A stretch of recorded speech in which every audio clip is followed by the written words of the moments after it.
মুসলমানের ছেলে চোখ খেয়াল করে শুনে রেখে যান, যারা সত্যিকারের ইয়াজিদি তারাও সমাজকে হুসাইনি হুসাইনি করছে, ঢোল তবলা বাজিয়ে বাজিয়ে, ঢোল তবলা বাজিয়ে বাজিয়ে হাই হোসেন হাই হোসেন, হাই হোসেন হাই হোসেন, হাই হোসেন হাই হোসেন করছে। আমার হুসাইন হুজুর, আমার হুসাইন হুজুর কারবালা জমিনে কোনদিন হাই হোসেন হাই হোসেন করে না, কোনদিন হাই হোসেন হাই হোসেন করে না। আমার হুসাইন হুজুর কোনদিন কারবালা জমিনে দুঃখ প্রকাশ করে না। হযরতে আলী আকবর, হযরতে আলী আকবর, হযরতে আলী আসগর দুটো সন্তান, দুটো ছেলে, আলী আসগর একটার নাম, একটা আলী আকবর নাম। হযরতে আলী আকবরকে সাজিয়ে বুঝিয়ে চেরা পরিয়ে, সাজিয়ে বুঝিয়ে চেরা পরিয়ে তলোয়ার হাতে দিয়ে ঘোড়ার উপরে সওয়ার করে দিয়ে যখনই পাঠিয়ে দিয়েছে, যখনই পাঠিয়ে দিয়েছে, পাঠিয়ে দেওয়ার সঙ্গে সঙ্গে যুদ্ধের ময়দানে যুদ্ধ করতে আরম্ভ করে দিলে। যুদ্ধ করতে করতে হুজুর শহীদ হয়ে গেলেন। আমার হুসাইন হুজুর নিজে হাতে করে নিজের ছেলে ইন্তেকাল হয়ে গেছে, হাতে করে নিয়ে এসে আমার সামনে শুইয়ে দিয়ে আল্লাহকে বলে, আল্লাহ এই ছেলেটা আপনার নামে কুরবান করে দিলাম। হযরত আলী আসগর 6 মাসের বাচ্চা, হযরত আলী আসগর 6 মাসের বাচ্চা, ওই 6 মাসের বাচ্চা আর হযরত আলী আসগর 6 মাসের বাচ্চা বাসায় কান্না আরম্ভ করে দিয়েছে। 3 দিন হয়ে গেল পানি বন্ধ হয়ে গেছে, 3 দিন হয়ে পানি বন্ধ হয়ে গেছে। 7ই মুহররম, 8ই মুহররম, 9ই মুহররম দিন গেছে, রাত বেলা গেছে, দিন এসেছে মুসলমান। ওই সময়তে 3 দিন পানি বন্ধ করেতে হযরত আলী আসগর কান্না থামাচ্ছে না, মা বলতে আরম্ভ করে দেয়, মা বলতে আরম্ভ করে দেয়। হযরত সুকাইনা সাকিনা হুজুর বলে, আব্বা জান একবার বাচ্চাটা আমার ছোট ভাইটাকে একটু পানির ব্যবস্থা করে দেয়। হযরত রাসূল পাক সাল্লাল্লাহু আলাইহি ঘরে নওয়াজা হযরত হুসাইন হুজুর নিজের বাচ্চাকে কোলে করে নিয়ে আস্তে আস্তে ফুরাত নদীর তরে ওই নদীর তীরে চলে গেছে। বলে এই জিনিস ওই নদী বলে, তোমার রোগ, তোমার জ্বালা আমার সঙ্গে, তোমার সম্পর্ক, তোমার ঝগড়া আমার সাথে। এই বাচ্চাটা কি করেছে?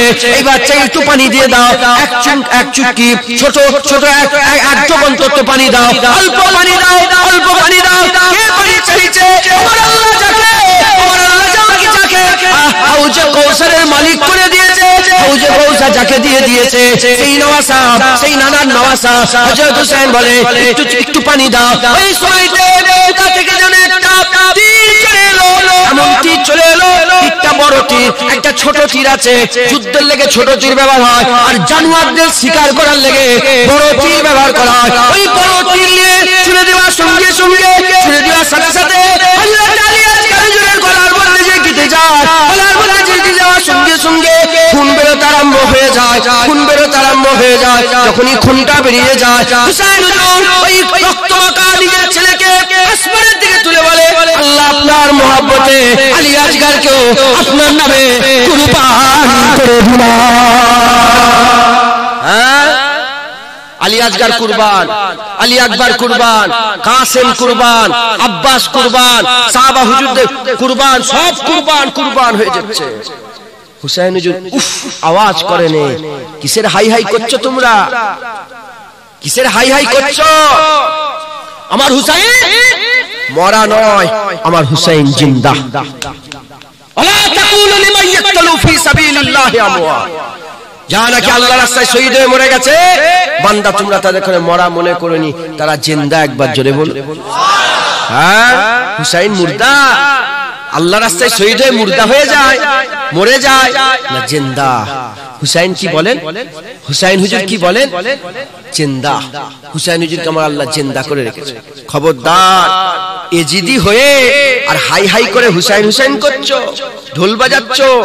হুসাইন হুজুর তো এই গান বাজনার বিরুদ্ধেতেই শহীদ হয়েছে, হ্যাঁ, নাচ গানের বিরুদ্ধে তো শহীদ হয়েছে, মদের বিরুদ্ধেই তো শহীদ হয়েছে, বেনামাজির বিরুদ্ধেই তো শহীদ হয়েছে।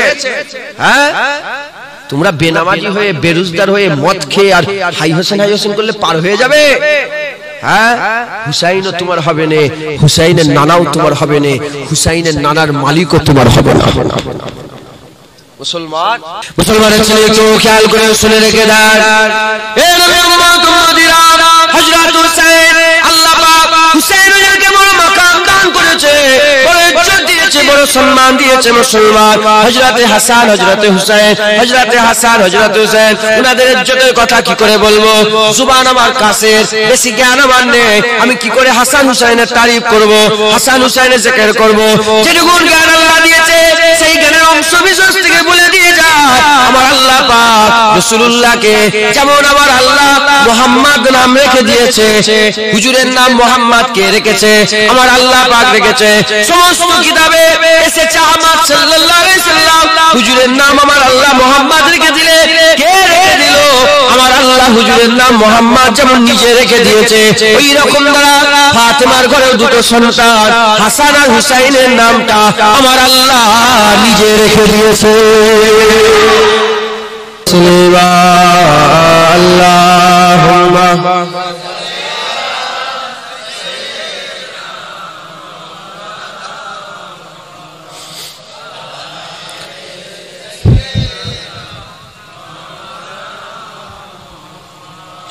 हर नजर कांप उठेगी महशर के दिन, खौफ से हर गले जा दहल जाएगा। उड़ो कर काली कमली वहाँ जाएगा, हसल का सारा नक्शा बदल जाएगा। अल्लाहुम्मा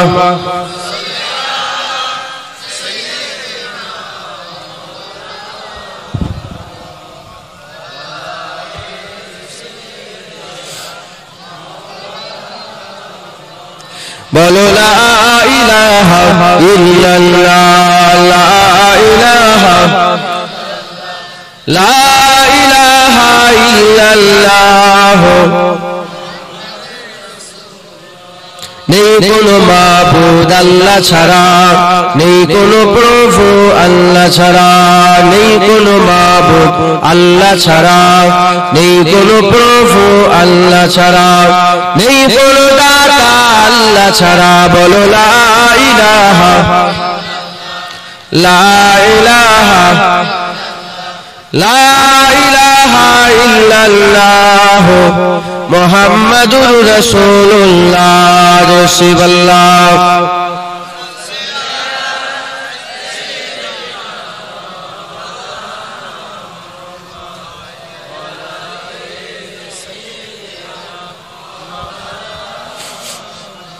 وقال الله تعالى في كلام المجيد والفرقان الحميد وكنتم أمواتا فأحياكم ثم يميتكم ثم يحييكم ثم إليه ترجعون। प्यारे हाजिरीन मजलिस, উপস্থিত দিন দদ ইসলাম দদ আমার মুরব্বী বাপজান চাজান গনেরা, উলামায়ে হযরত, হাফেজে কুরআন, দূর দূরান্ত থেকে আগত মেহমান গনেরা, মাঝে মাঝে বসে থাকা স্নেহের কচি কচি বাচ্চারা, দূরে বসে থাকা পর্দা অন্তরালে অবস্থিতা পর্দা নিশিনা ধার্মিক আমার মা ও বোনেরা, আল্লাহ পাকের দরবারে খাস শুকর যে আমার আল্লাহ পাক আপনাকে আমাকে ভালোবেসে মহব্বত করে প্যার করে দয়াময় দয়া করে রহমত করে যোগ্য না হওয়া সত্ত্বেও তার রহমতে তার বান্দাকে তার জান্নাতে তিনি নিয়েছে, তিনার কথা শোনানোর জন্য আমাদের সকলকে জড়া করে দিয়েছেন। এর জন্য আল্লাহ পাকের দরবারে শুকরিয়া আদায় করি, বলি আলহামদুলিল্লাহ। একত্রিত হয়েছি, জড়া হয়েছি, এমন একটা জায়গায় নিয়েছে আল্লাহ বসিয়েছেন, এমন একটা জায়গায় নিয়েছে আল্লাহ হাজির করিয়েছেন, যে জায়গাটার ব্যাপারে হাবিবুল্লাহ বলে গেছেন জান্নাতের বাগান। এই জান্নাতের বাগান আমার আল্লাহ পাক আমাদের জন্য রুহানি জামা ধোয়ার খাস ধুপাখানা আল্লাহ করে দিয়েছেন। ধুপাখানায় আমরা জামা পরিষ্কার করি, কি করি বলেন? জামা পরিষ্কার করি। ওরম যেমন এই জামা দেখছেন, জাহিরি জামা ওই রকম বাতিনি একটা জামা আছে, রুহের জামা। যেমন এই জামা নোংরা হয়, রুহের জামাও নোংরা হয়। যেমন এই জামা পরিষ্কার করা যায়, রুহের জামারও পরিষ্কার হয়। যেমন এই জামায় ধুলো বালি কাদা নানা রকম ধুলোতে জামা ময়লা হয়ে যায়, ওই রকম দ্বারা রুহানি জামা গুনাতে, খারাপ কাজ করাতে, বদ আমলে, খারাপ কাজে, বদ কাজে নোংরা হয়ে যায়। হাওয়া দু রকমের, হাওয়া দু রকমের, একটা ঝড়ের হাওয়া আর একটা নরমাল যে হাওয়া সব সময় চলে, এই হাওয়া নরমাল স্বাভাবিক যে হাওয়া, এই হাওয়ায় ধুলো আছে কিন্তু ধুলো দেখা যায় না। ঝড়ের হাওয়ায় ধুলো থাকে কিন্তু ধুলো দেখা যায়। তো গুনাহ সব ছেড়ে ছুড়ে জঙ্গলে যেও আল্লাহর ইবাদত করেন, ওখানেও আপনার গুনাহ হবে। কুল্লু বানি আদম খাত্তা, ওখানেও আপনার রুহানি জামা দাগ হয়ে যাবে। গুনাহ হবে, দাগ হবে, এটা বড় কথা নয়। বড় কথা হচ্ছে গুনাহটাকে কি করে মাফ করিয়ে নেওয়া হবে, দাগ কি করে পরিষ্কার হবে। জামায় দাগ লেগে গেল, জাহিরি জামা আমার জামায় দাগ লেগে গেল, আর আমি যদি চোখে কানা হয়ে যায়, চোখ যদি আমার অন্ধ হয়, আমি কি দেখতে পাবো আমার জামায় দাগ লেগেছে? দেখতে পাবেন? জামায় দাগ লেগেছে বুঝা যাবে। যখন আপনার জামায় দাগ লেগে গেল, আপনি অন্ধ বলে আপনি বুঝতে পারলেন না, কি করে বুঝবেন? একদিন দাগ লেগে গেল, দুদিন দাগ লেগে গেল, 3 দিন দাগ লেগে গেল, 4 দিন দাগ লেগে গেল, হ্যাঁ ঘাম গায়ে, হ্যাঁ অনেকক্ষণ ধরে ওই জামাটা পরে আছেন, পরতে পরতে আস্তে আস্তে আস্তে আস্তে ওই জামার কি বেরোবে বলেন? দুর্গন্ধ বেরোবে। কি বেরোবে বলেন? দুর্গন্ধ। চোখে কানা দেখতে পাইনি কিন্তু গন্ধটা তো নিতে পারছে, দুর্গন্ধ বেরোচ্ছে। সে অনুভব করতে পারলো, সে বুঝতে পারলো যে আমার জামায় দাগ লেগে গেছে, পরিষ্কার করতে হবে। কি করতে হবে বলে? পরিষ্কার পরিষ্কার করতে হবে। তাহলে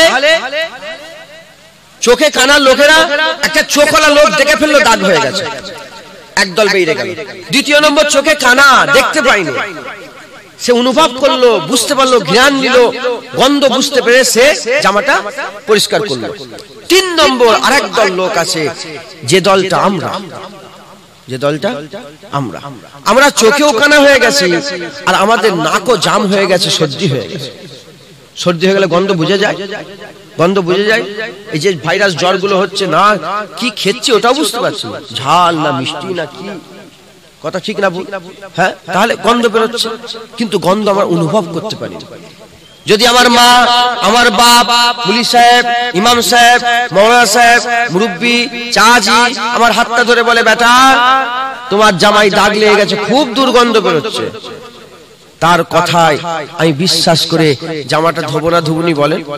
জোরে বলে? আপনার আত্মীয়, আপনার, আর আমরা জামার দাগ লেগেছে, জামা ময়লা কাঁধে করে বলি, সবাইকে বলি না, র্যান্ডাম সব মানুষকে বলেন। পাগল তো কত ঘুরে ঘুরে বেড়ায়, আপনারা তো গ্রামে থাকেন, আপনারা দেখেন কত পাগল দেখতে পাননি। আমাদের ফুরপুরা শরীফ কলকাতাতে যে দেখে যান, হ্যাঁ সব পাগল ঘুরে ঘুরে বেড়াচ্ছে আর নোংরা দুর্গন্ধ বেরোচ্ছে, কিন্তু আমরা কোনোদিন বলিনি কই গো তোমার জামা নোংরা হয়ে গেছে, বলি।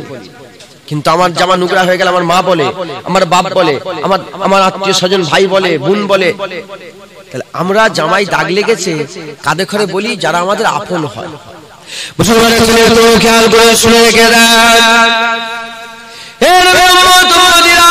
যেমন জাহিরি জামা চোখওয়ালা লোকেরা দাগ লাগলেই ধরে ফেলে, যারা যেমন জাহিরি জামা অন্ধ লোকেরা গন্ধ শুনে বুঝতে পেরে যায়, ওই রকম দ্বারা মুসলমান, ওই রকম দ্বারা মুসলমান রুহানি জামা যাদের চোখ আছে, তারা প্রতিদিনের গুনাহটা, প্রতিদিনের দাগটা প্রতিদিন পরিষ্কার করে নেয়। এই দল হচ্ছে আল্লাহর ওলিদের দল, আল্লাহর ওলিদের দল। আরেকটা দল হচ্ছে এমনি সাধারণ মুমিন মুসলমানের দল, তারা চোখে কানা কিন্তু 2 দিন 3 দিন ছাড়া ছাড়া অনুভব করতে পারে, বুঝতে পারে আমার গুনাহ হয়ে গেছে, রাত্রেবেলায় কান্নাকাটি করে আল্লাহ পেয়ে গেছে, গুনাহটা মাফ করে নেয়।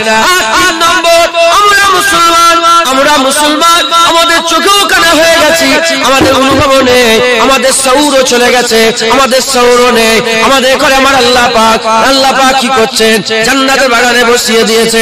কারো 30 বছরে দাড়ি চাচার গুনার দাগ লেগে গেছে, কারো 50 বছরের নামাজ কাজার দাগ লেগে আছে, কারো 30 বছরের জেনা করার দাগ লেগে আছে, কারো 20 বছরের সুদের কারবারের দাগ লেগে আছে, কারো আল চুরি করার দাগ লেগে আছে, পরের জায়গা জমি জোর জবরদস্তি করে দখল করার দাগ লেগে আছে, পরের জায়গায় ঘর করে নেওয়ার দাগ লেগে আছে।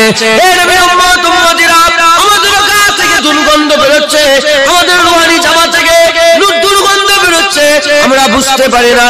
আমার আল্লাহ আমাদের করে ভালোবাসে, মহব্বত করে, প্যার করে। এজন্য আমার আল্লাহ পাক আজকে ডেকে জান্নাতের বাগানে বসিয়ে বলছে, বান্দা জামায় দাগ লেগে গেছে, জামা পরিষ্কার করে নাও, আমি আল্লাহ তোমার জামার দাগ পরিষ্কার করে দেব। মুসলমান, জামায় দাগ লেগে গেছে, পরিষ্কার করতে হবে। কি হবে পরিষ্কার করে? প্রশ্ন তো জাগতে, কি হবে পরিষ্কার করে? আমি ইফতেদার কথা বলছি, ওয়াজ শুরু করিনি, ইফতেদাই কথা, এগুলো আমাদের একটু চিন্তা করার দরকার আছে। কি হবে পরিষ্কার করে? আপনার জামায় যদি গু লেগে যায়, নুগরা, নাজাসাত, খারাপ, গলিজ, পলিদ, নুগরা যদি লেগে যায়, আপনি যদি বাসে ওঠেন, আপনাকে বাসে উঠতে দেবে? আপনি বাস স্ট্যান্ডে যদি বসেন, বাস স্ট্যান্ডে যদি বসেন, আপনার পাশে লোক বসবে না, তাড়িয়ে দেবে? আপনি যদি ট্রেনে যান, নামিয়ে দেবে? তাহলে আপনার জামাই যখন দাগ লেগে যায়, দুর্গন্ধ হয়ে যায়, আপনি সমাজে বসতে পারেন। মুসলমানের ছেলে একটু খেয়াল করে শুনে রেখে দেন, যেমন চাহিরি জামাই দাগ লেগে গেলে আমরা সমাজে বসতে পারি না, আমাদের পাশে কেউ দাঁড়ায় না, আমাদের সমাজে আমরা মিশতে পারি না, আমাদের সাথে কেউ থাকে না, যেখানে যায় আমাদের তাড়িয়ে দেয়, হাঁকিয়ে দেওয়া হয়। ওই রকম রুহানি জামাই দাগ দিয়ে যদি মরে যাও, কবরে তাড়িয়ে দেওয়া হবে, হাঁকানো হবে, পুলসিরাতে হাঁকিয়ে দেওয়া হবে, বিচারে হাঁকিয়ে দেওয়া হবে, আর হাউজে কৌশলে হাঁকিয়ে দেওয়া হবে, আর সে ছায়া হাঁকিয়ে দেওয়া হবে, জান্নাতে হাঁকিয়ে দেওয়া হবে। আর অন্যদিকে জামা পরিষ্কার নিয়ে যদি আমরা দুনিয়ার যে মজলিসেই যাই না কেন, সেই মজলিসে গেলে আমাদের ঘরে কেউ হাঁকায় না, তাড়ায় না। ওই রকম রুহানি জামা পরিষ্কার নিয়ে কবরে গেলে, কবরে তোমার আপ্যায়ন হবে, পুলসিরাতে আপ্যায়ন হবে, বিচারে আপ্যায়ন হবে, আর সে ছায়া আপ্যায়ন হবে। আমার আল্লাহ ডেকে আমার আল্লাহ জান্নাত দান করে দেবে। বুঝলেন? বুঝতে পারলেন? জামা যদি দাগ হয়, কাঁটাগড়ের মানুষ, জামা যদি নোংরা হয়, আপনারা কি সমাজে মিশতে পারেন? হ্যাঁ, সামান্য কাদা মেখে রাখলে আপনার নিজের বন্ধুটা, আপনার নিজের মা, আপনার নিজের ভাই কেমন, আরে তুমি কাদা মেখে যাও, ওদিকে যাও। যদি বাথরুম সাফ করেন, আপনারা বাথরুম সাফ করে না ঘরে? হ্যাঁ, নিজের বাথরুম গুলো সাফ করে, এটা ভালো না খারাপ? হ্যাঁ, আমি নিজের বাথরুম গুলো সব সাফ করি, আমি ঘরের কাজ আল্লাহ পাক যেটুন করাই। কেন? আমার রাসূল পাক সাল্লাল্লাহু আলাইহি ওয়াসাল্লামকে আম্মাজানদেরকে জিজ্ঞাসা করেছে যে রাসূলুল্লাহ ঘরে কি ইবাদত করে? রাসূল পাক সাল্লাল্লাহু আলাইহি ওয়াসাল্লামের স্ত্রীরা, মানে আমাদের উম্মাহাতুল মুমিন, আমাদের আম্মাজানরা বললেন যে রাসূলুল্লাহ ঘরে জুতো সেলাই করেন, রাসূলুল্লাহ ঘরে কাপড় সেলাই করেন, রাসূলুল্লাহ ঘরে নিজের জামাটা সেলাই করেন, রাসূলুল্লাহ ঘরে তরকারি কেটে দেন, রাসূলুল্লাহ ঘরে ঝাঁটটা দিয়ে দেন, রাসূলুল্লাহ ঘরে সব সংসারের কাজ করেন। সুবহানাল্লাহ, সংসারের কাজ করা একটা বড় ইবাদত, যদি রাসূলুল্লাহ সুন্নাত অনুযায়ী করে। রাসূলুল্লাহ বলছে তোমাদের মধ্যে ওই লোকটাই ভালো যে তার স্ত্রীর কাছে ভালো। হ্যাঁ, স্ত্রীর কাছে ভালো হতে হবে না, হবে না বলেন? স্ত্রীর কাছে ভালো হলে আল্লাহর কাছে ভালো। জুনায়েদকে দেখছো, জুনায়েদের বাপকে দেখছো, জুনায়েদের ভাইকে দেখছো, জুনায়েদের আত্মীয় স্বজনকে দেখছো, হ্যাঁ, ছোট হুজুরকে দেখছো, দাদা হুজুরকে দেখছো, ও হুজুর, বাপ রে বাপ। আর ঘরে স্ত্রীর সঙ্গে কি ব্যবহার করছে তোমরা জানো? আল্লাহ জানে। যদি ঘরে স্ত্রীটা, হ্যাঁ, আমার বাপের উপরে, আমার দাদার উপরে, আমার চাচার উপরে, আমার ভাইয়ের উপরে যদি খুশি হয়ে যায়, আল্লাহ খুশি হবে। না হলে তোমরা খুশি হচ্ছে, আল্লাহ খুশি হয়েছে। বুঝতে পারছেন? আল্লাহ বলছে তোমরা যাতে করে ভালো মনে করো, আমার কাছে তারা খারাপ, আবার তোমরা যাতে করে খারাপ মনে করো, আমার কাছে তারা ভালো। বুঝতে পারলেন? তো যাই হোক, যদি কেউ পিসাব পায়খানা বাথরুম সাফ করে, তার ঘরের মা, তার ঘরের স্ত্রী বলে, হ্যাঁ এখানে এসো, তুমি নোংরা, ওদিকে যাও, কথা ঠিক না। তাহলে বাইরের সমাজে যদি গন্ধ কাপুরলে যান হাঁকাবে না, যেখানেই যাবেন সেখানেই হাঁকাবে, যেখানেই যাবেন সেখানেই ফাঁকা হয়ে যাবে, জায়গা তাড়িয়ে দেবে, হাঁকিয়ে দেবে।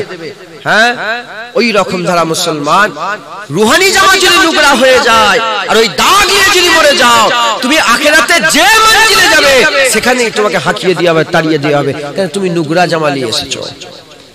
মুসলমানের ছেলেরা গায়ে বলে দিয়ে যায়, এ নবীর উম্মত উম্মতিরা, জামা পরিষ্কার করে ফেলতে হবে।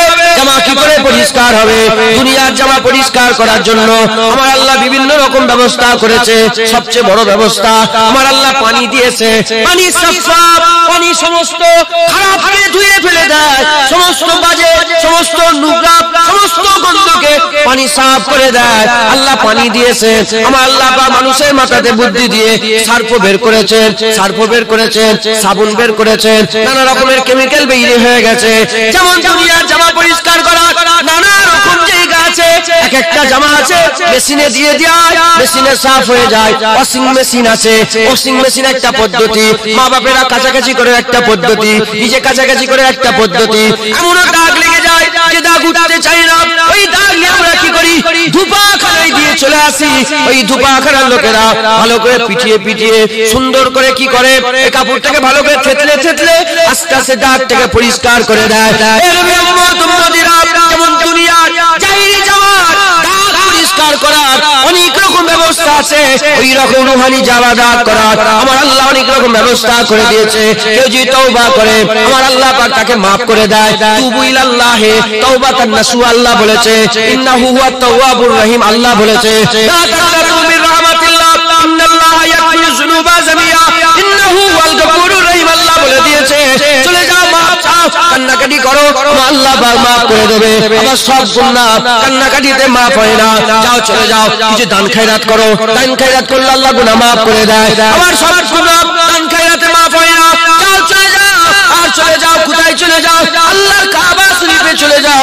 কাবা শরীফে দাঁড়িয়ে, কাবা শরীফের চাদরে দাঁড়িয়ে দাঁড়িয়ে সেনে কাবাতে আল্লাহ তাআলা দোয়া চাও, আমার আল্লাহ গুনাহ maaf করে দেবে। আবার ওখানে একটা হাজিরা সোয়াদ বলে পাথর আছে, ওই হাজিরা সোয়াদে চুমা দিয়ে দাও, ওখানে আমার আল্লাহ জামা পরিষ্কার করে দেয়। আবার চলে যাও আরাফাতে, ওখানে আল্লাহ গুনাহ maaf করে। মিনাতে চলে যাও, ওখানে আল্লাহ গুনাহ maaf করে। মুজদালিফায় চলে যাও, ওখানে আল্লাহ গুনাহ maaf করে। আর দুনিয়ায় যদি তোমার রুহানি জামায় এমন দাগ লেগে যায় যে দাগ কোথাও পরিষ্কার হবে না, যে দাগ কাবায় পরিষ্কার হবে না, যে দাগ মিনায় পরিষ্কার হবে না, যে দাগ মুজদালিফায় পরিষ্কার হবে না, যে দাগ আরাফাতে পরিষ্কার হবে না, যে দাগ আল্লাহ পাকের ওই হাজরা সোয়াদে চুমু খেলে পরিষ্কার হবে না, সবচেয়ে বড় গুনাহ যদি করে ফেলো, আমার আল্লাহ বলছে হাবিবুল্লাহ দরবারে চলে যাও, রাসূলুল্লাহ দরবারে চলে যাও। রাসূলুল্লাহ দরবারে গিয়ে তোমার গুনার কথাটা রাসূলুল্লাহকে শোনাও, রাসূলুল্লাহকে শুনিয়ে রাসূলুল্লাহকে বলো, রাসূলুল্লাহকে বলো, রাসূলুল্লাহ শুনে নেবে। শর্ত রাসূলুল্লাহ যদি তোমার গুনার জন্য আল্লাহর কাছে একবার maaf চেয়ে দেয়, তাহলে আল্লাহ তোমার যত বড়ই গুনাহ হোক না কেন হুজুরের বলাতে আমার আল্লাহ দোয়া কবুল করে maaf করে দেবে। যদি হবে না সুবহানাল্লাহ। তাহলে বড় বড় নিয়ামতের জায়গা আল্লাহ পাক করেছে হুজুরের দরবার। সব গুনাহ, যেমন হুজুরের দরবার গুনাহ maaf, কাবা শরীফ গুনাহ maaf, হাজরা সোয়াদ, এই যে কথাটা বললাম রাসূলুল্লাহর দরবারে গিয়ে দোয়া চাইলে আল্লাহ। এখানে অনেক মুফাসসিরে কুরআন, অনেক নয়, দুই একটা মুফাসসিরে কুরআন, দুই একজন, এরা কি তাফসীর করেছে জানেন? তাফসীর ইবনে কাসির তাফসীর করেছে। কি তাফসীর করেছে? এখানটায় দুই একজন তাফসীর করেছে যে এরকম এইটা হুজুর যখন বেঁচে ছিল তখনের জন্য তাফসীর করেছে। কি বলেছে? হুজুর যখন বেঁচে ছিল দুনিয়াতে তখন। এখন আমি কথা বলি যে কুরআনটা কি রাসূলুল্লাহ বেঁচে যখন থাকবে তখনের জন্য না, আল্লাহ কুরআনকে সারা জীবনের লেগে করেছে, কিয়ামত পর্যন্ত চলবে। তো তাহলে কুরআনের প্রতিটা হুকুম রাসূলুল্লাহ পর্যন্তই শেষ নয়, ওটা চলবে, বরকরার থাকবে, বরকরার থাকবে। কথা ঠিক না ভুল বলেন? তাহলে আমার আল্লাহ কি করবে? হুজুরের দরবারে গেলে তোমার যত বড়ই গুনাহ হোক না কেন আমার আল্লাহ দয়াময় maaf করে দেবে। একবার জোরে বলুন সুবহানাল্লাহ। মুসলমানের ছেলে একটু খেয়াল করে শুনে রেখে দেন, এর উম্মত উম্মতিরা, তাহলে আমরা তো সবাই কাবায় যেতে পারি না, আমরা সবাই হুজুরের দরবারে যেতে পারি না। আমার আল্লাহ পাক যে জায়গাটা আমাদের করে জড়া করে দিয়েছে, যে জায়গা আল্লাহ পাক বসিয়ে দিয়েছে, এই জায়গাকে আমার আল্লাহ গুনাহ মাফের একটা খাস জায়গা করেছে। মা বাইনা মিম্বারি আর রাউজাতি আর রাউজাতুম মির রিয়াজুল জান্নাত। হুজুর বলেছে রিয়াজুল জান্নাত, রিয়াজুল জান্নাত কোন থেকে কোনটা পর্যন্ত, কোনটা থেকে কোনটা পর্যন্ত। মা বাইনা মিম্বারি কোন রিওয়ায়াত আছে মা বাইনা মিম্বারি ওয়া বাইতি, কোন রিওয়ায়াত আছে মা বাইনা মিম্বারি ওয়া রাউজাতি। এক কথায় হুজুরের ঘরটাকে আর হুজুরের সামনের দলিশটাকে আমার আল্লাহ জান্নাত বানিয়ে দিয়েছে। আর ওই জান্নাত হুজুরের চাওয়ায় আল্লাহ আল্লাহ রাসূলের কথাবার্তা বলার জন্য, আল্লাহ আল্লাহ রাসূলের কথাবার্তা বলার জন্য আল্লাহর মুস্তাফার কথাতে আল্লাহ এত পাওয়ার দিয়েছে, এত ক্ষমতা দিয়েছে, যেখানে বান্দা আল্লাহর কথা বলবে, হাবিবুল্লাহর কথা বলবে, আমার আল্লাহ জায়গা ধরে জান্নাত বানিয়ে দেবে। আর ওই জান্নাত বানিয়ে দেওয়ার সঙ্গে সঙ্গে যেমন রাসূলুল্লাহ ঘরের পাশে রিয়াজুল জান্নাত যে মর্যাদা আল্লাহ পাক দিয়েছেন, এই জান্নাতের আল্লাহ সেই মর্যাদা দান করে দেবে। ওখানে বসলে যেমন গুনাহ মাফ হয়ে যায়, এখানে বসলে গুনাহ মাফ হয়ে যায়। হাবিবুল্লাহ রিয়াজুল জান্নাত সম্বন্ধে বলেছে, যারা রিয়াজুল জান্নাতে বসে বসে অজনসিয়াত হয়ে যাবে, অজনসিয়াত শুনবে, অজনসিয়াত শেষ হয়ে যাওয়ার পরে যখন বান্দারা একে একে বাড়ির দিকে চলে যাবে, একে একে বাড়ির দিকে রওনা হয়ে যাবে, আল্লাহ মালায়েকা ফেরেশতা পাঠিয়ে দেবে। ওই মালায়েকা ফেরেশতাগুলো এসে বান্দাদের বলবে, এ বান্দা যাও, চলে যাও, চলে যাও, যখন ধরে তোমরা মেহনত করে কষ্ট করে আল্লাহর জান্নাতে বসেছিলে, আমার আল্লাহ সংবাদ পাঠিয়ে দিয়েছে, চলে যাও, তোমাদের জীবনের সমস্ত গুনাহ দয়াময় আমার আল্লাহ মাফ করে দিয়েছে। ধূপাখানা খারাপ কাপড় নিয়ে আসবে, ধূপাখানায় দেবে, কাপড়টা পরিষ্কার করে ধূপাখানা নিয়ে দেবে, পরিষ্কার করে তোমাকে দিয়ে দেবে। কথা ঠিক না ভুল বল? পরিষ্কার করে দিয়ে দেবে। এবার জামা পরে যদি আমি কাদা ঘাঁটি, তো দাগ লাগবে। এখান থেকে জামা আল্লাহ পাকের হুকুম পরিষ্কার হয়ে যায়। জামা কি হয় বলে? পরিষ্কার, পরিষ্কার হয়ে যায়। আজকেও আল্লাহ পাকের দ্বারা মাফ চাইতে হবে, আল্লাহ আপনাদের জামা পরিষ্কার করে দেবে। আর একই ভুল যদি বারবার করেন, জামাইতে এমন দাগ লেগে যাবে, ও পরিষ্কার হওয়া মুশকিল হয়ে যাবে। শুনছেন আপনারা? আমাদের মধ্যে অনেকে আছে, আমাদের মধ্যে অনেকে আছে, তারা কি করে জানেন? না, তারা কি করে জানেন? কিছু কিছু লোক আছে সবসময় ধোয়া চকচকে পরিষ্কার জামা, আবার কিছু কিছু লোক আছে নোংরা জামাই পরে ঘোরে। যে নোংরা জামা পরে ঘোরে, সে কি মায়ের পেট থেকে এরকম হয়ে এসেছে? না, ওইটা স্বভাব হয়ে গেছে। ওটা কি হয়ে গেছে বলেন? স্বভাব হয়ে গেছে। ওরকম করতে করতে করতে করতে করতে এমন হয়ে গেছে, দুদিন তিন দিন ছাড়া ছাড়া জামা পরিষ্কার করে, ওই একই জামা পরে সকালবেলা ঘুম থেকে উঠে পড়ছে ওইটা, বিকেলবেলা ওইটাই পড়ছে, আবার ওইটাই পরে রাত্রে ঘুমোচ্ছে, আবার ঘুম থেকে উঠে আবার ওই জামাটাই, একই জামা পরে দুদিন তিন দিন চার দিন কাটিয়ে দিচ্ছে। এই কথা ঠিক বলছে না ভুল? হ্যাঁ।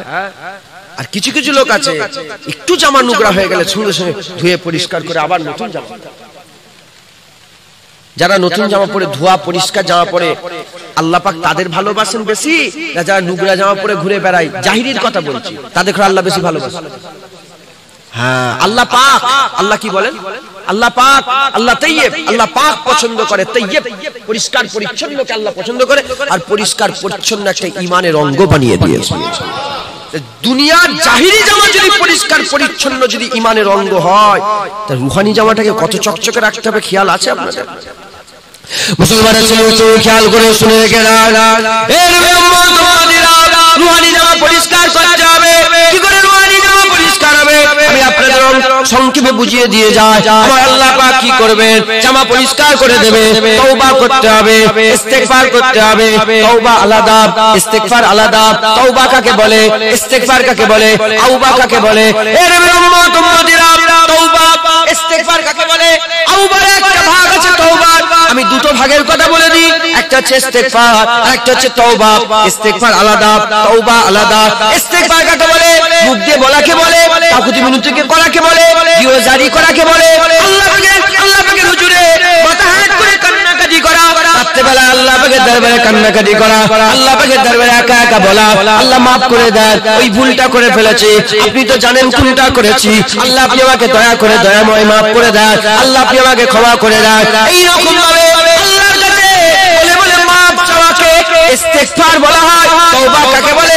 যে জিনা থেকে ইস্তেগফার করবে, যে খারাপ কাজ থেকে ইস্তেগফার করবে, ওই কাজটা আর জীবনে করব না, ওর নাম হচ্ছে তওবা করা। বলবে উম্মত মুহাজিরা, তওবা করতে হবে, ইস্তেগফার করতে হবে, কান্নাকাটি করতে হবে, চোখের পানি বের করতে হবে। যত চোখের পানি আল্লাহর জন্য বের করবে, আমার আল্লাহ পাক তোমার চোখের পানিকে আমার আল্লাহ পাক পছন্দ করে নিলে জীবনের গুনাহগুলোকে আমার আল্লাহ মাফ করে দেবে। তবে খেয়াল রাখতে হবে, লোক দেখানি যেন না হয়ে যায়। আল্লাহ বলছে তোমরা একা একা লুকিয়ে লুকিয়ে আল্লাহর কথা বলো, আল্লাহ শুনে দোয়া করো, আল্লাহর কাছে মাফ চাও, আল্লাহর কাছে তওবা করো। লুকিয়ে লুকিয়ে একা একা আল্লাহকে মহব্বত করেন, আল্লাহকে প্যার করেন। এই নবী উম্মত মুহাজিরা একা একা রাত্রিবেলায় যখন সবাই ঘুমিয়ে পড়বে, তুমি নামাজ পড়ি বিছিয়ে আল্লাহ পাকের দরবারে কান্নাকাটি করো, তওবা করে নাও, মাফ চেয়ে নাও, রুহানি জামা আল্লাহ পরিষ্কার করে দেবে।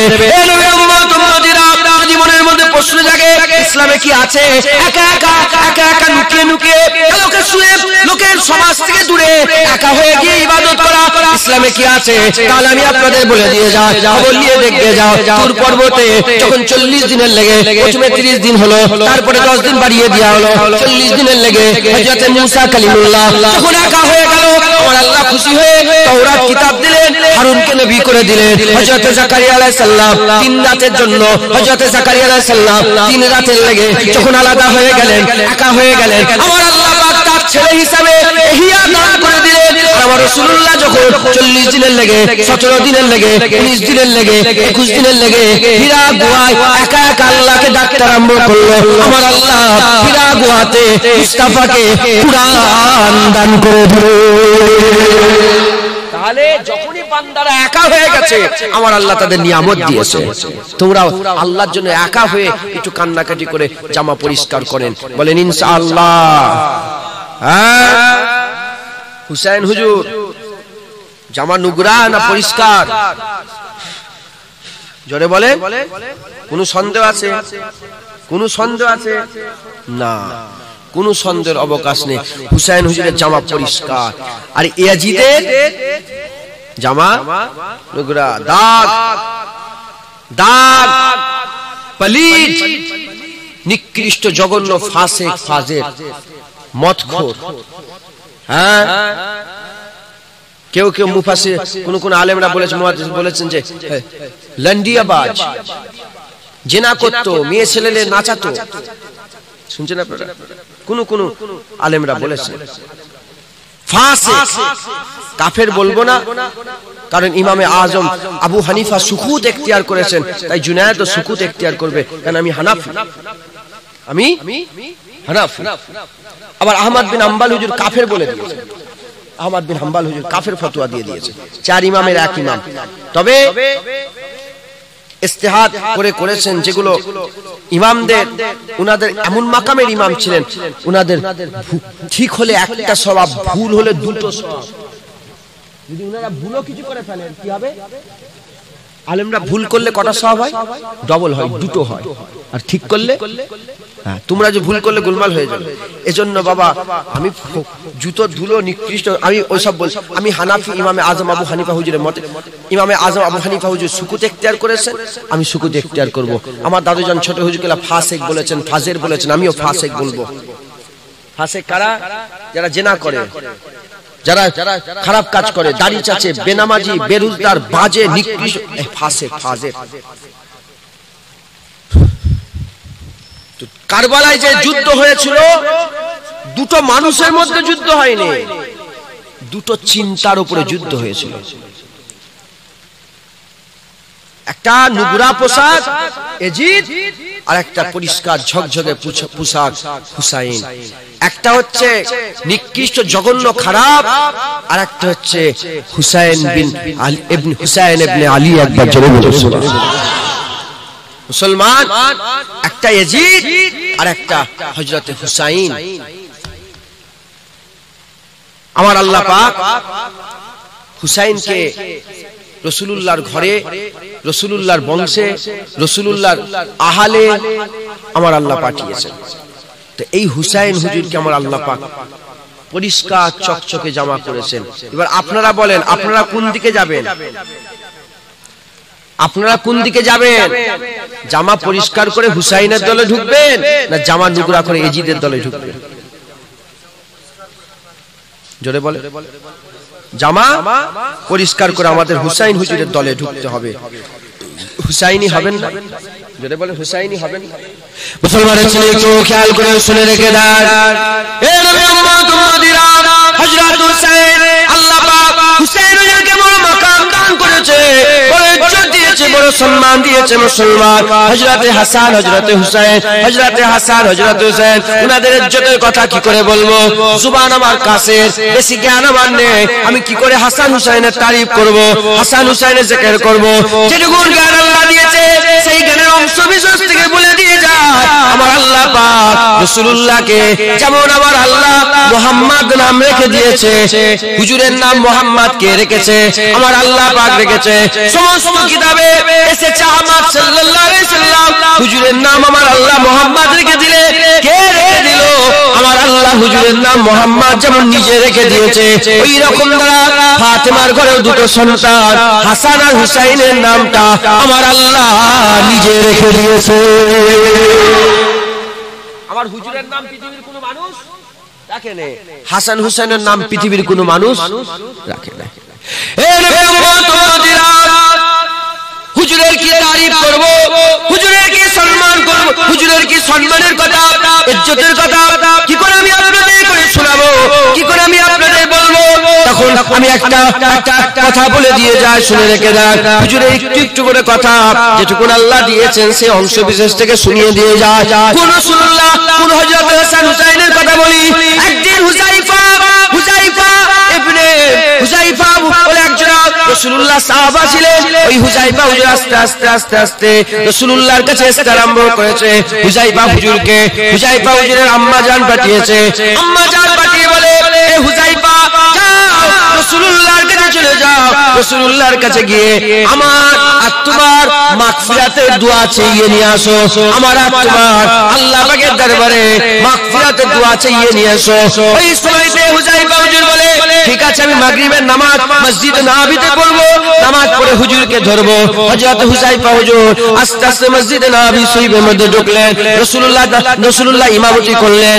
নামাজ হয়ে গেল, নামাজ হয়ে যাওয়ার পরে রাসূল পাক সাল্লাল্লাহু আলাইহি ওয়াসাল্লাম নফল ইবাদতে মগ্ন হয়ে গেলেন, জিকির আজকারে মগ্ন হয়ে গেলেন, আর নফল নামাজে মগ্ন হয়ে গেলেন। হুযায়ফা হুজুরের সাহস হলো না রাসূলুল্লাহর কাছে যে কথা বলা। ওই সময়তে ঈশার আযান হয়ে গেল, ঈশার নামাজ হয়ে গেল। হুজুর আমার ঈশার নামাজ পড়ে নিয়ে হযরত হুযায়ফা হুজুর মনে মনে চিন্তা করে, এখনো বলা হলো না, মাকে দিয়ে কি করে শোনাবো, মাকে দিয়ে কি করে শোনাবো, এই রকম চিন্তা করে হুজুর নামাজ পড়ে আস্তে আস্তে আস্তে আস্তে রাস্তা হেঁটে হেঁটে যায়। যখন রাসূলুল্লাহ রাস্তা হেঁটে হেঁটে যায়, হুযায়ফা হুজুর পেছনে পেছনে আস্তে আস্তে হেঁটে যায়। ওই সময়তে হযরত রাসূল পাক সাল্লাল্লাহু আলাইহি ওয়াসাল্লাম পেছন দিকে নাচে বলে, কেস আমার পেছনে পেছনে, কেস আমার পেছনে পেছনে। ওই সময়তে রাসূলুল্লাহ নিজেই বলল, হুযায়ফা তুমি কি হুযায়ফা? বলে হ্যাঁ ইয়া রাসূলুল্লাহ আমি হুযায়ফা। বলে কি খবর হুযায়ফা? যাও তোমার মাকে আর তোমাকে আল্লাহর দরবারে maaf করিয়ে দিলাম। হুজুরকে মাগফিরাতের লেগে দোয়া, মানে মাপ চাইয়ে নেওয়ার লেগে দোয়া, জামা পরিষ্কার করিয়ে নেওয়ার লেগে দোয়া চাইতে এসেছে। মুখ দিয়ে বলেন হুজুর আগে থেকে বলছে, যাও তোমার মাকে আর তোমাকে আল্লাহ maaf করে দেবে, যাও যাও। বলেন হুযায়ফাকে রাসূলুল্লাহ ডাকলেন, ডেকে বললেন, হুযায়ফা আল্লাহর দরবার থেকে সুসংবাদ এসেছে। কি এসেছে বলেন? সুসংবাদ। ইয়া রাসূলুল্লাহ বাপ মা আপনার নামে কুরবান। কি সুসংবাদ এসেছে ইয়া রাসূলুল্লাহ? বলে আল্লাহ পাক বলেছে ফাতেমাকে খাতুনে জান্নাত আল্লাহ করেছে, আর আমার হাসান হুসাইনকে জান্নাতের সরদার আল্লাহ বানিয়েছে। জান্নাতে যুবকদের সরদার হাসান হুসাইন হয়ে গেছে, আর সমস্ত খাতুনদের সরদারনি আমার আল্লাহ আম্মা ফাতেমাকে বানিয়ে দিয়েছে। চলুন মুসলমানের ছেলে তো খেয়াল করে শুনে রেখে দেন, এর উম্মত উম্মতিরা, আমার আল্লাহ পাক হাসান হুসাইনকে কি মহব্বত করতেন, কি ভালোবাসতেন, কি প্যার করতেন। খবর নিয়ে দেখতে যায় 1 তারিখে হযরতে হাসান হযরতে হুসাইন দু ভাই খেলা করতে করতে একটু দূরের দিকে চলে গেলেন। আম্মা ফাতেমা আর হাসান হুসাইনকে খুঁজে পাচ্ছেন না, কান্না আরম্ভ করে দিয়েছে। এমন অবস্থাতে রাসূলুল্লাহ ঘরের মধ্যে প্রবেশ করেছে। রাসূলুল্লাহ ঘরের মধ্যে প্রবেশ করে দেখে হযরত রাসূল পাক সাল্লাল্লাহু আলাইহি ওয়াসাল্লাম ঘরের মধ্যে প্রবেশ করে দেখে আম্মা ফাতেমা কাঁদছেন। কি হয়েছে মা ফাতেমা, কি হলো তোমার আম্মা, কেন তুমি কাঁদো? ওই সময়তে আম্মা জান ফাতেমা বলে, আব্বা জান হাসান হুসাইনকে খুঁজে পাওয়া যাচ্ছে না, হাসান হুসাইনকে খুঁজে পাওয়া যাচ্ছে না। ওই সময়তে মুসলমান, ওই সময়তে রাসূলুল্লাহ চিন্তিত অবস্থাতে সাহাবাদের বলে, দেখো দেখো কোথায় গেল দেখো। ওই সময়তে কোথাও খুঁজে পাওয়া যাচ্ছে না। আল্লাহর হুকুম হয়ে গেল, রাসূলুল্লাহ যখন পেরেশানি হাল অবস্থা হয়ে গেছে, আল্লাহর হুকুম হয়ে গেল, আমার আল্লাহ জিবরাইল পাঠিয়ে দিলেন। জিবরাইল পাঠিয়ে দিয়ে বলে, হুজুরকে বলতে আরম্ভ করেছে, ইয়া রাসূলুল্লাহ আপনি চিন্তা করবেন না, আপনার হাসান হুসাইন খেলা করতে করতে অমুক একটু দূরে অমুক একটা গোত্রের দিকে গিয়ে পানিতে শুয়ে ঘুমিয়ে পড়েছে, খেলা করতে করতে পানিতে শুয়ে ঘুমিয়ে পড়েছে। ইয়া রাসূলুল্লাহ আপনি চিন্তা করবেন না, আমার আল্লাহ দুজনা মালাইকা ফেরেশতা পাঠিয়ে হাসান হুসাইন ঘুমাচ্ছে তাদের পাহারার ব্যবস্থা করেছে। সঙ্গে হাবিবুল্লাহ সাহাবাদের করে নিয়ে আগে নিজেই হেঁটে যায়, কোথায় হাসান গেল, কোথায় হুসাইন গেল। রাসূলুল্লাহ হেঁটে যায়, কিছুটা দূরে গিয়ে দেখতে আরম্ভ করেছে একজনা সাহাবা দাঁড়িয়ে পাহারা দিচ্ছে, আর একজনা সাহাবা নিচের ডানাটা খুলে বিছিয়ে রেখে দিয়েছে, আর ওই ডানাতে হাসান হুসাইন শুয়ে আরাম করে। হাসান হুসাইনের দরজা কত, কি মাকাম আল্লাহ দিয়েছে। এই নবী মুহাম্মদ তোমাদেরা, এই মুসলমানের ছেলেরা, হাসান হুসাইন কে ছিল, এজিদ কে ছিল, খবর নিয়ে দেখতে যায় হাসান হুসাইন কে ছিল। হাসান হুসাইন আমার রাসূলুল্লাহর কাঁধে চড়ে বেড়াতো।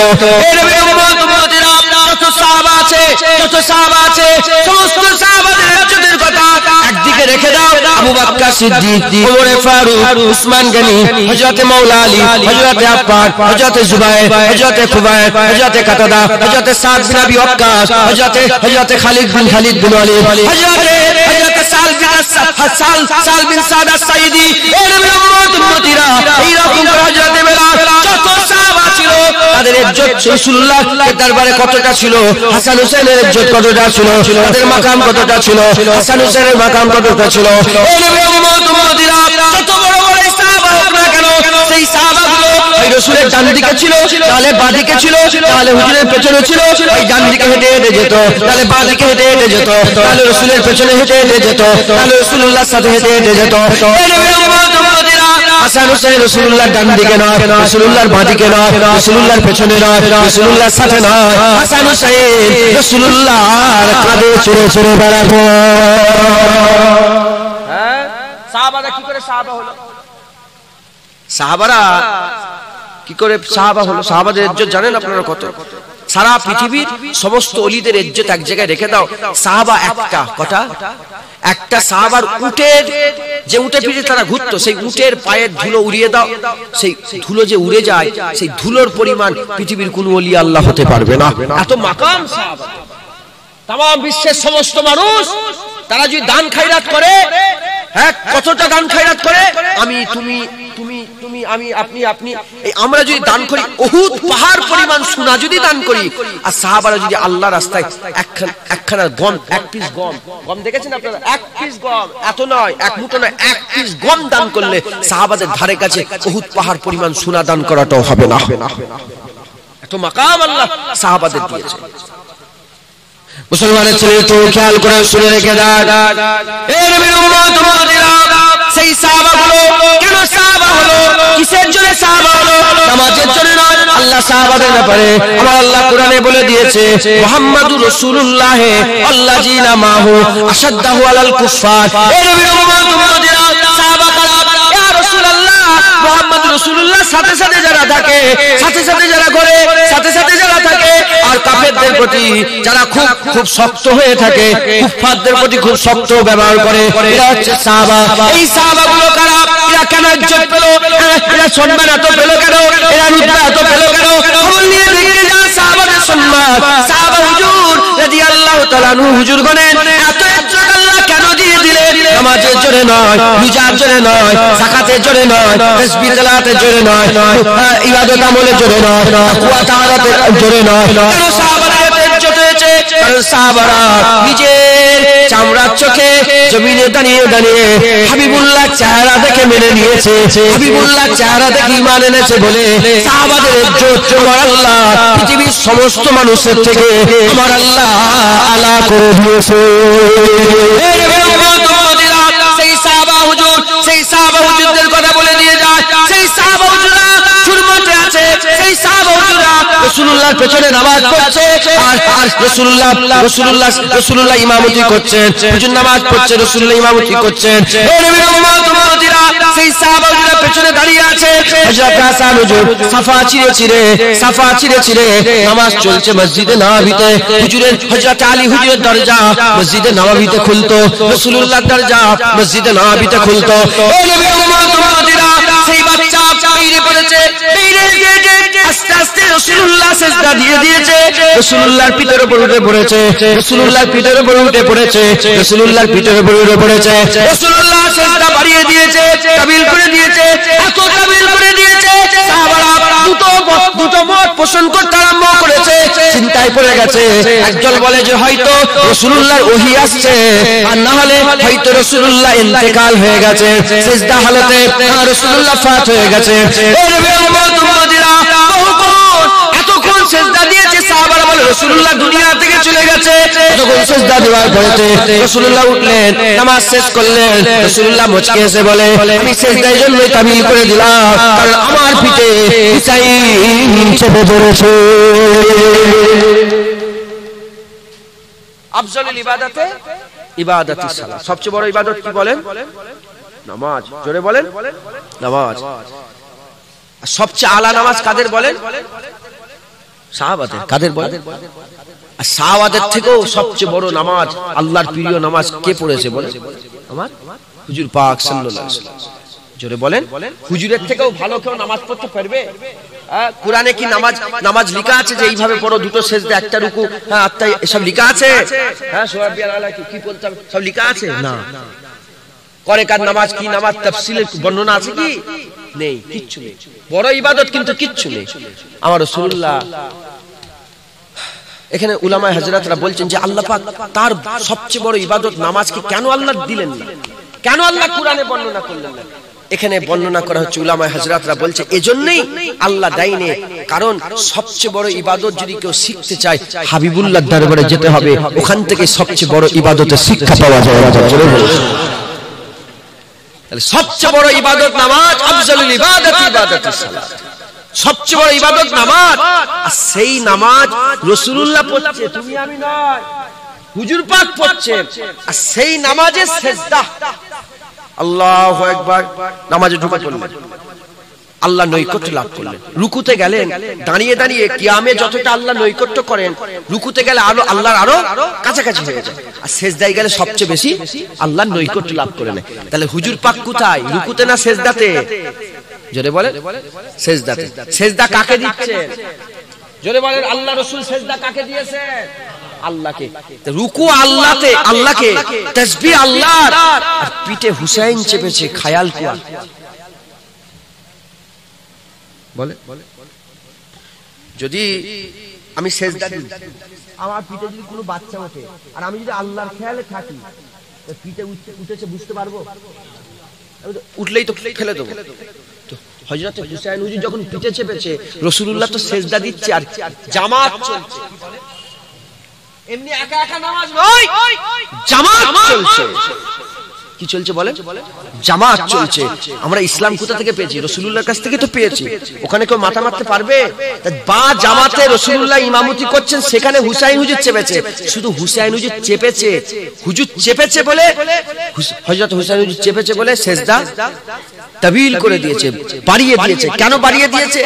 যে যদি উঠে যায় হুসাইন হুজুর পড়ে যাবে, হুসাইন হুজুর ক্ষতি হয়ে যাবে। যখন হুসাইন হুজুর পড়ে যাবে, ক্ষতি হয়ে যাবে, আমার রাসূলুল্লাহ সহ্য করতে পারে না। এই সেজদা থেকে পড়ে যাবে, সহ্য করতে পারবে না, এই জন্য হুজুর সেজদা বাড়িয়ে দিয়েছে।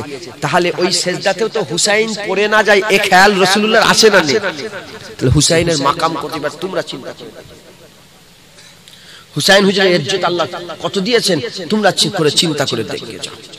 মুসলমানের ছেলে তো খেয়াল করে শুনে রেখে দাও, এ নবী উম্মতিরা, মুসলমানের ছেলেরা, এজিদ আর হুসাইনের এই তুলনায় হয় না। মুসলমান এজিদ আর হুসাইনের তুলনায় হয় না। হযরতে হুসাইন হুজুর যদি এইরকম ভাবে যদি এরকম করতো যে আমি হুসাইন হুজুর, আমি হুসাইন হুজুর এইরকম ভাবে, আর এজিদের বায়াত গ্রহণ করব না, এজিদের বায়াত গ্রহণ করব না, চলে যাব অন্য জায়গায়, অন্য মাকামে চলে যাব, অন্য জায়গায় চলে যাব। যদি হুসাইন হুজুর চলে যেতেন, এতে শরীয়তে দৃষ্টিতে কোনো রকম কোনো খারাপ হতো না। যদি হিজরত করে অন্য জায়গায় চলে যেতেন, শরীয়তের দৃষ্টিতে কোনো রকম খারাপ হতো না। কিন্তু হযরত হুসাইন হুজুর অন্য জায়গায় পালালেন না। হুজুর রাস্তায় খবর পেয়ে গেলেন যে এজিদ সৈন্য পাঠিয়ে দিয়েছে, ইমাম মুসলিম শহীদ হয়ে গেছে। হুজুর সব খবর পাওয়ার পরে তো কেন কারবালাতে গেলেন? হুসাইন হুজুর বলে, যদি আজকে আমি পালিয়ে যাই, আজকে যদি আমি পালিয়ে যাই, আমার নানার উম্মতগুলো তারাও সব সময় বাতিলকে দেখে পালাবে, হক পেছন দিকে চলে যাবে, হক পেছন দিকে চলে যাবে, হক পিছিয়ে যাবে, হক পুলিশ শাস হয়ে যাবে। না না না, আমি সার কাটিয়ে দেবো, আমি আল্লাহর জন্য, আল্লাহকে খুশি করার লেগে জীবন দিয়ে দেবো। যদি আমি হুসাইন জীবন দিয়ে দিই, আমার নানার উম্মতে কোটি কোটি হুসাইনের গোলাম তৈরি হয়ে যাবে, তারাও হকের জন্য আল্লাহ রাস্তায় জান দিয়ে দেবে। বলেন, হযরত হুসাইন হুজুর আল্লাহর জন্যই তো জান দিয়ে দিয়েছে। সেই মাকাম হুসাইন হুজুর হচ্ছে চকচকে পরিষ্কার জামা, আর এদিকে পলিত ফাসেক ফাজের বেহুদা এজিদ নুগরা জামা। আপনারা কোন দলে যাবেন? দিন কোন দিকে? দিন তো হুসাইনের নানার কাছে। জোরে ইমান কোথায়? ইমান তো হুসাইন হুজুরের নানার কাছে। আল্লাহ কোথায়? আল্লাহ তো হুসাইন হুজুরের নানার কাছে। হ্যাঁ, কুরআন কোথায়? কুরআন তো হুসাইন হুজুরের নানার কাছে। কাবা কোথায়? হুসাইন হুজুরের নানার কাছে। হ্যাঁ, হাজরা আসওয়াদ কোথায়? হুসাইন হুজুরের নানার কাছে। হযরত ইব্রাহিম আলাইহিস সালাম কোথায়? হুসাইন হুজুরের নানার কাছে। সব আসমানি কিতাব কোথায়? হুসাইন হুজুরের নানার কাছে। সব নবীরা কোথায়? হুসাইন হুজুরের নানার কাছে। যখন বাইতুল মুকাদ্দাসে গেলেন, সব নবীরা তো হুসাইন হুজুরের নানার ইমামতিতে নামাজ পড়েছিল। তাহলে তোমরা কোন দিকে যাবে? আল্লাহ, মুস্তাফা, কুরআন, কাবা সব হুসাইনের দিকে। আপনারা কোন দিকে যাবে? বলেন, এজিদের দিকে যাবে। কিছু কিছু মাওলানা আবার এজিদ রহমাতুল্লাহ রাদিয়াল্লাহু তাআলা নু বলছে, শুনছেন আপনারা? হযরত এজিদ বলছে। আমি প্রথমে বলেছি কাফের বলছি না, কেন? আমাদের ইমাম বলেন।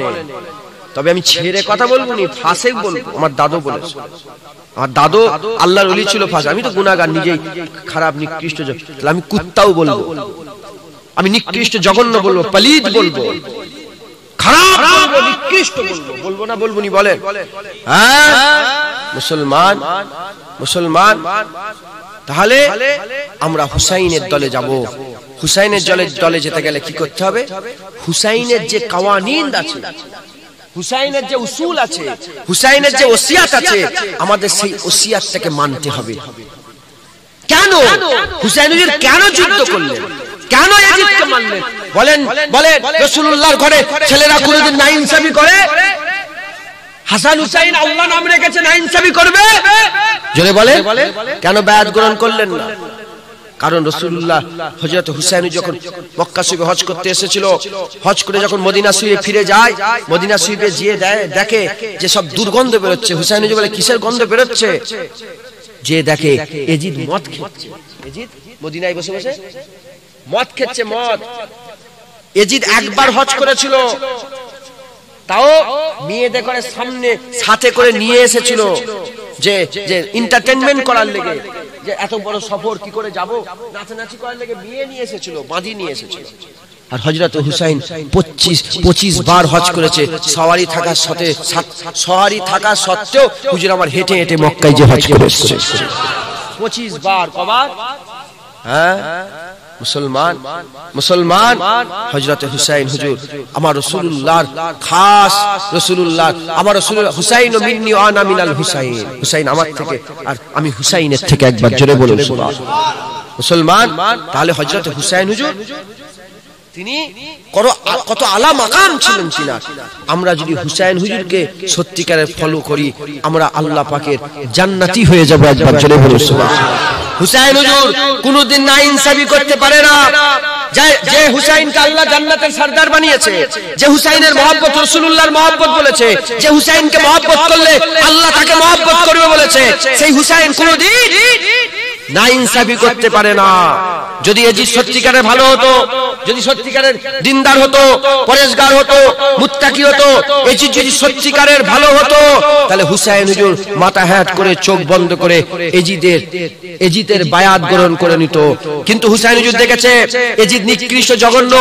মদখোর মাতাল এজিদ নিকৃষ্ট জঘন্য খারাপ যদি আমি ওই নিকৃষ্ট জঘন্য খারাপের কাছে মাথা নত করে ফেলি আমার নানার উম্মত লক্ষ লক্ষ কোটি কোটি উম্মত ওই নিকৃষ্ট জঘন্যের কাছে মাথা নত করে ফেলবে তাহলে কি হবে আমার নানার উম্মতরা সব জাহান্নামী হয়ে যাবে আর আজকে যদি হক আর বাতিলের মাঝখানে কারবালার ময়দানে যদি হক আর বাতিল কোনদিন এক হবে না যখনই এক করতে যাবে আমি হুসাইন আমার শাহাদাতের কথা মনে পড়ে যাবে যখনই এক করতে যাবে আমি হুসাইন আমার কারবালার কথা মনে পড়ে যাবে হযরতে হুসাইন সর ঝুঁকাইনে সর কাটিয়ে দিয়েছে আপনারা বলেন আপনারা কি বাতিলের কাছে মাথা নত করবেন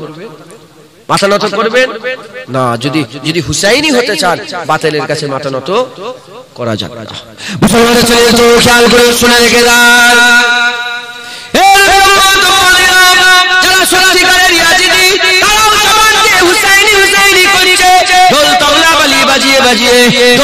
বাজিয়ে হাই হোসেন হাই হোসেন হাই হোসেন করছে আমার হুসাইন হুজুর কারবালা জমিনে কোনদিন হাই হোসেন করে না কোনদিন হাই হোসেন করে না আমার হুসাইন হুজুর কোনদিন কারবালা জমিনে দুঃখ প্রকাশ করে না হযরতে আলী আকবর হযরতে আলী আসগর দুটো সন্তান দুটো ছেলে আলী আসগর একটার নাম আরেকটা আলী আকবর নাম হযরতে আলী আকবরকে সাজিয়ে বুঝিয়ে তলোয়ার হাতে দিয়ে ঘোড়ার উপরে সওয়ার করে দিয়ে যখনই পাঠিয়ে দিয়েছে পাঠিয়ে দেওয়ার সঙ্গে সঙ্গে যুদ্ধের ময়দানে যুদ্ধ করতে আরম্ভ করে দিলে যুদ্ধ করতে হুজুর শহীদ হয়ে গেলেন আমার হুসাইন হুজুর নিজে হাতে করে নিজের ছেলে ইন্তেকাল হয়ে গেছে হাতে করে নিয়েছে আমার সামনে শুইয়ে দিয়ে আল্লাহকে বলে আল্লাহ এই ছেলেটা আপনার নামে কুরবান করে দিলাম হযরত আলী আসগর 6 মাসের বাচ্চা হযরত আলী আসগর 6 মাসের বাচ্চা ওই 6 মাসের বাচ্চা আর হযরত আলী আসগর 6 মাসের বাচ্চা বাসায় কান্না আরম্ভ করে দিয়েছে 3 দিন হয়ে গেল পানি বন্ধ হয়ে গেছে 3 দিন হয়ে পানি বন্ধ হয়ে গেছে 7ই মুহররম 8ই মুহররম 9ই মুহররম দিন গেছে রাত বেলা গেছে দিন এসেছে মুসলমান ওই সময়তে 3 দিন পানি বন্ধ করেতে হযরত আলী আসগর কান্না থামাচ্ছে না মা বলতে আরম্ভ করে দেয় হযরত সুকাইনা সাকিনা হুজুর বলে আব্বা জান একবার বাচ্চাটা আমার ছোট ভাইটাকে একটু পানির ব্যবস্থা করে দাও হযরত রাসূল পাক সাল্লাল্লাহু আলাইহি ঘরে হযরত হুসাইন হুজুর নিজের বাচ্চাকে কোলে করে নিয়ে আস্তে আস্তে ফুরাত নদীর তরে ওই নদীর তীরে চলে গেছে বলে এজিনি সৈন্যদের বলে তোমার রোগ তোমার জ্বালা আমার সঙ্গে তোমার সম্পর্ক তোমার ঝগড়া আমার সাথে এই বাচ্চাটা কি করেছে এই বাচ্চাকে একটু পানি দিয়ে দাও এক চুটকি ছোট এক অন্তত পানি দাও অল্প পানি দাও কে পানি চাইছে আমার আল্লাহ যাকে হাউজে কাউসারের মালিক করে দিয়েছে হাউজে কাউসার যাকে দিয়ে দিয়েছে সেই নওয়াসা সেই নানার নওয়াসা হযরত হুসাইন বলে একটু পানি দাও ওই সময়তে কোথা থেকে যেন একটা তীর চলে এলো এমন তীর চলে এলো একটা বড় তীর একটা ছোট তীর আছে যুদ্ধের লেগে ছোট তীর ব্যবহার হয় আর জানোয়ারদের শিকার করার লেগে বড় তীর ব্যবহার করা হয় ওই বড় তীর নিয়ে ছুড়ে দেওয়ার সঙ্গে সাথে সাথে হযরত আলী আসগরের গলার মধ্যে যে গিতে যায় গলার মধ্যে যে যাওয়ার সঙ্গে খুন বেরোতে আরম্ভ হয়ে যায় যখনই খুনটা বেরিয়ে যায় হুসাইন হুজুর ওই রক্তমাখা নিজের ছেলেকে আসমানের দিকে তুলে বলে আল্লাহ আপনার মহব্বতে আলী আজগারকেও আপনার নামে কুরবান করে দিলাম।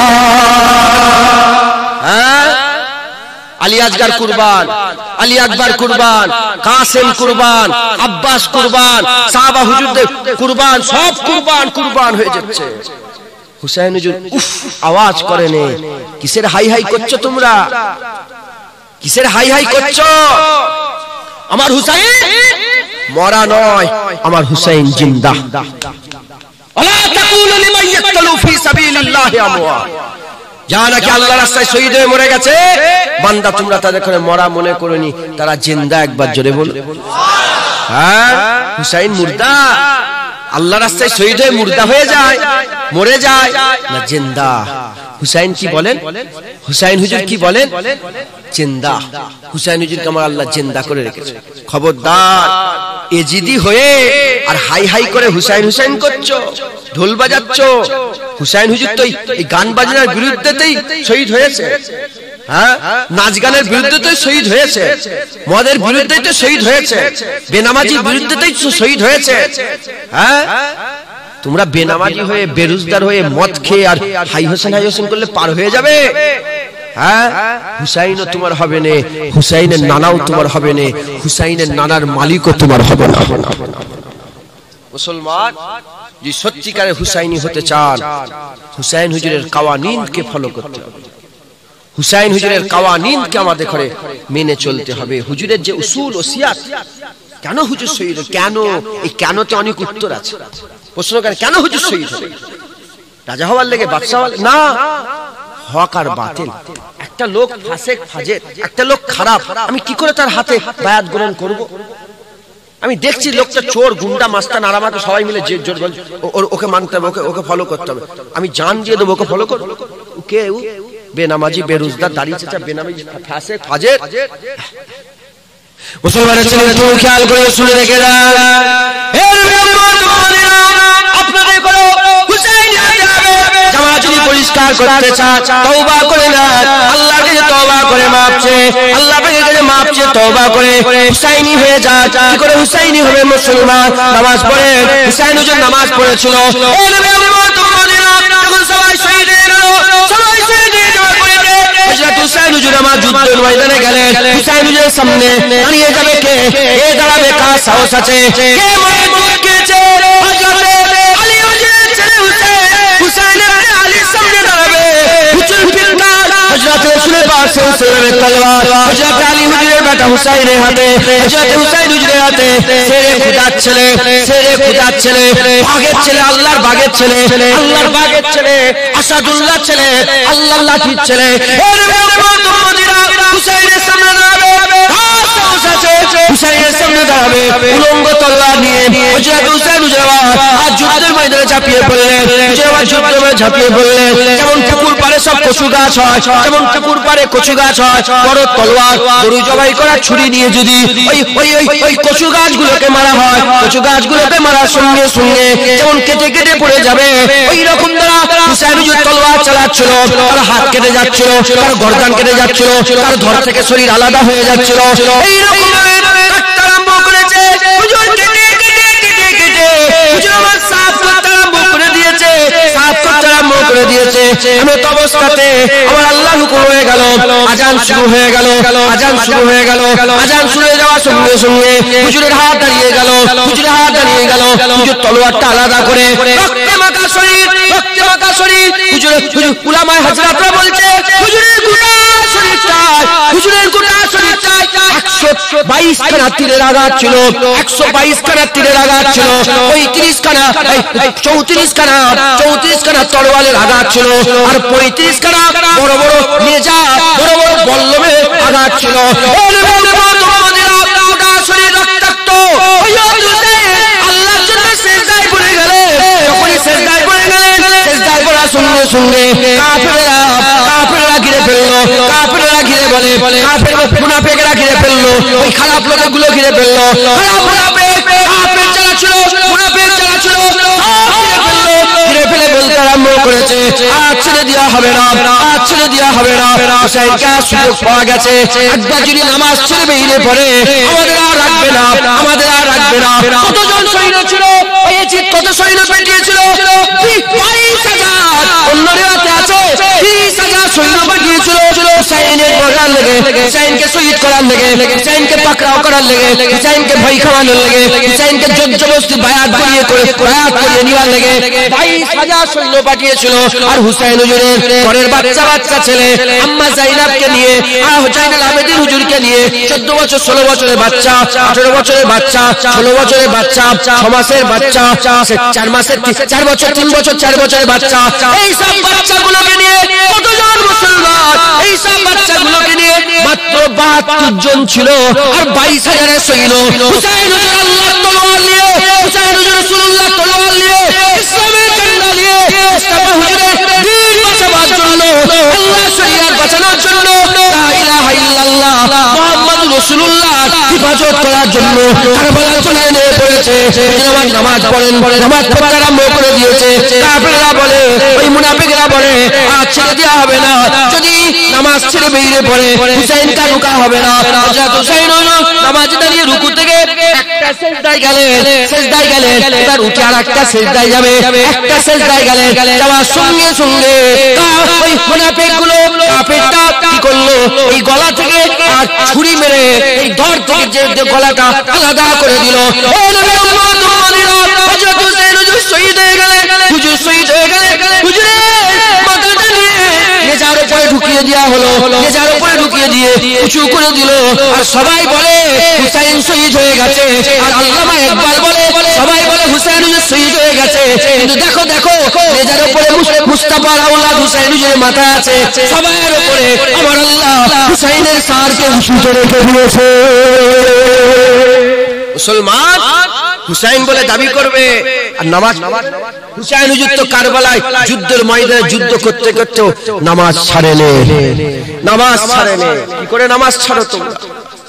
হুসাইনি বলে দাবি করবে আর নামাজ পড়বে না, এটা হতে পারে? জোরে বলে নামাজ পড়বেন।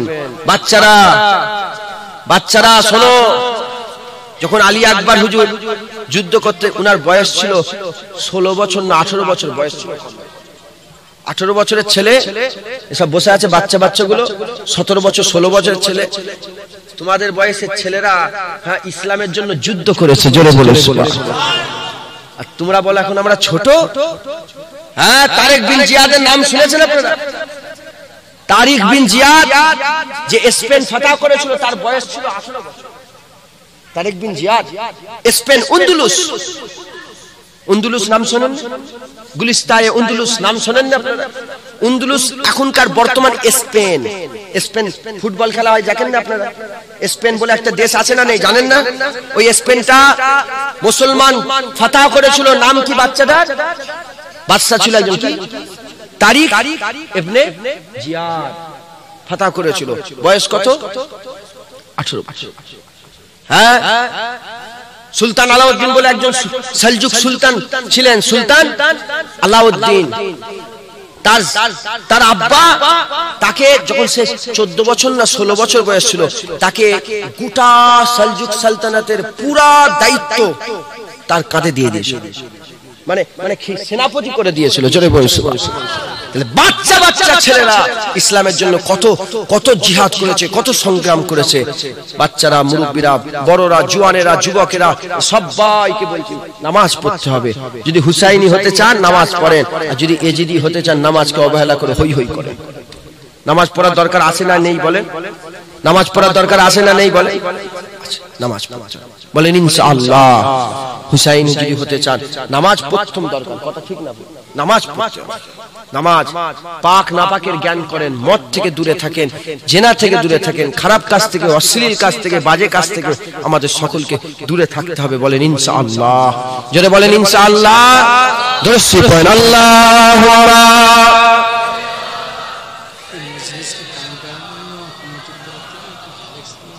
আচ্ছা,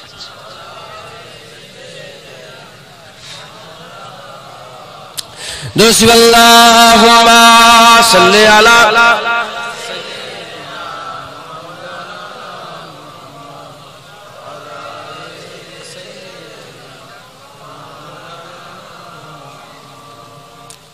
सरकार का दिलदार हुसैन बिन अली है।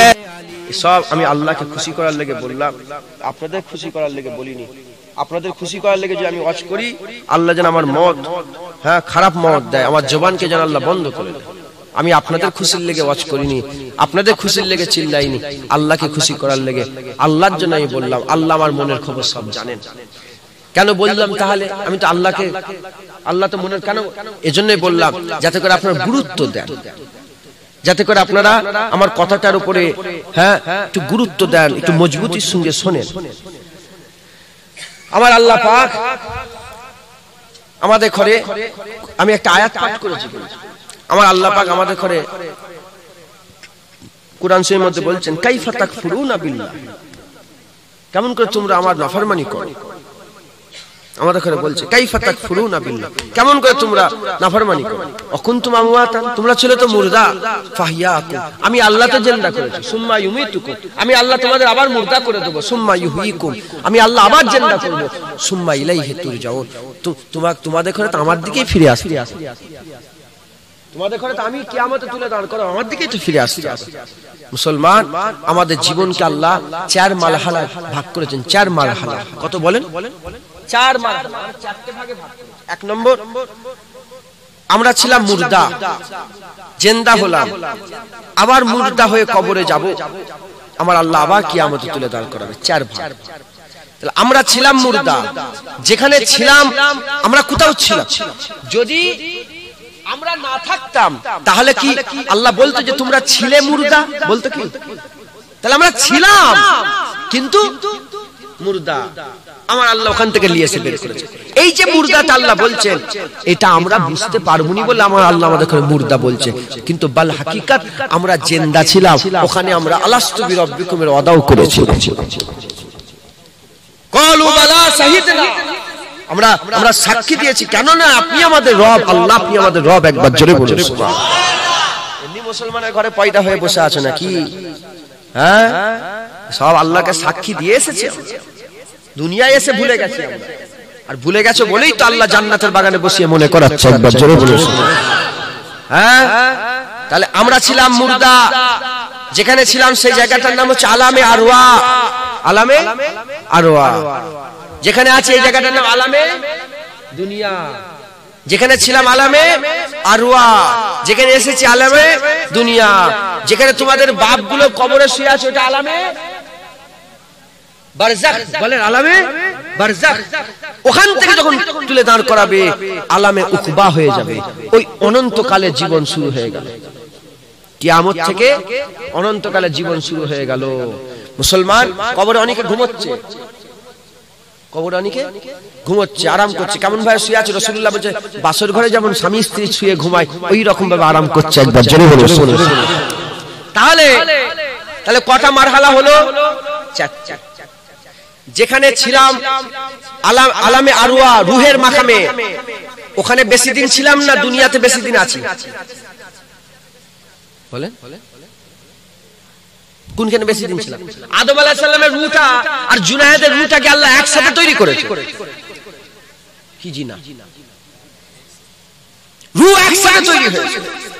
আল্লাহ পাক সব রূহগুলোকে একসাথে তৈরি করে আল্লাহ পাক রূহের মাকামে খিতাব করে বলে আলাস্তু বিরব্বিকুম, আমি কি তোমাদের রব নয়?